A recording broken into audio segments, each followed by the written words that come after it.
Welcome back, Secretary Chertoff. Let's talk about national security in the context of digital threats. Everybody's very concerned about cyber warfare. We know it's going on all the time. There are threats all the time. How vulnerable, candidly, is our entire infrastructure, our domestic civil infrastructure, but military infrastructure, to the kind of cyber warfare that we hear so much about? You know, it's an asymmetric problem because the attacker has the advantage. And although I think we've done, some significant progress with respect to securing our infrastructure, we're by no means where we need to be.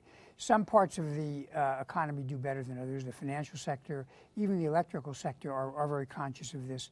Others are not. The problem is in an interdependent economy where you have a lot of vendors and suppliers, the weakest link becomes the entryway for the attacker. And I think that is one of the real challenges that we face. Obviously, this is something that the government can't talk about, but we hear a lot about threats from China, from the US, China, from Russia, from Iran here. But we have to assume that our own government is quite capable of inflicting significant damage on other countries too. Is there a kind of, almost as there was in the Cold War, a sort of mutual assured destruction going on here that, which deters people from? That's a real challenge. We have not fully developed a doctrine of deterrence yet because you have to calibrate what is the appropriate level of response. One of the challenges with cyber is identifying the perpetrator is somewhat more difficult. If someone launches a missile, you know where it comes from.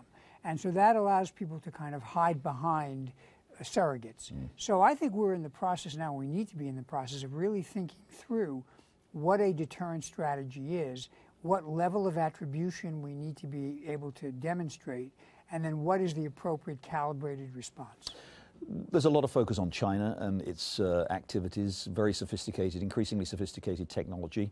One of the concerns is that, unlike the United States, private sector, so-called private sector companies in China are very strongly influenced by the government, and we've seen some issues with that.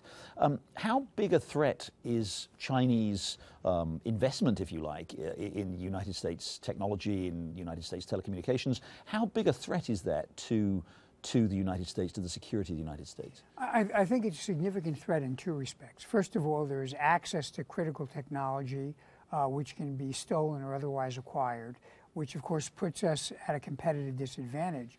Beyond that, if you look at our position in the globe, and Freedom House, which I'm chairman of, has done a report on freedom of the net, the Chinese are using the technology to export their political system to other parts of the world. And they're actually literally bringing in government officials from Asia and Africa to teach them how to use the internet to control the populace. Is that right? How do they do that? So they're actually to use it in the way that they use it in China? Exactly, right. And they're and there are some governments that would be happy to be instructed in this and to turn this into a tool of repression. What's the U.S. doing in response? Sadly, not enough. And I think part of the problem is, sometimes the public rebels against the idea of foreign aid or foreign engagement. The reality is our security and our position in the world means we need to compete with the Chinese all over the globe. Finally, obviously a lot of concern about meddling in our elections by foreign powers, most notably Russia, of course, as everybody agrees in 2016, but other countries too. You're actually co-chairman of the Transatlantic Commission on Election Integrity.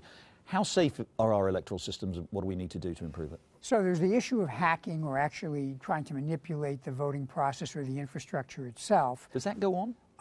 We've seen penetration of databases, not so much the actual affecting of the ballots, and we've argued that you ought to have paper ballots as a backup.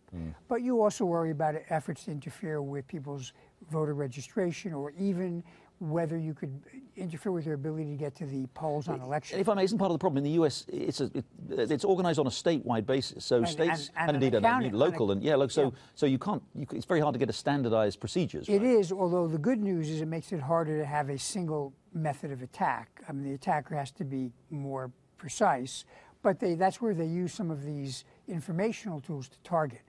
The bigger issue and the more sophisticated issue is information operations, using the internet and other media to distort the facts, create social disunity, and undercut confidence. The Russians have been doing this for years in Europe, and now they're doing it here. Michael Chertoff, thank you very much.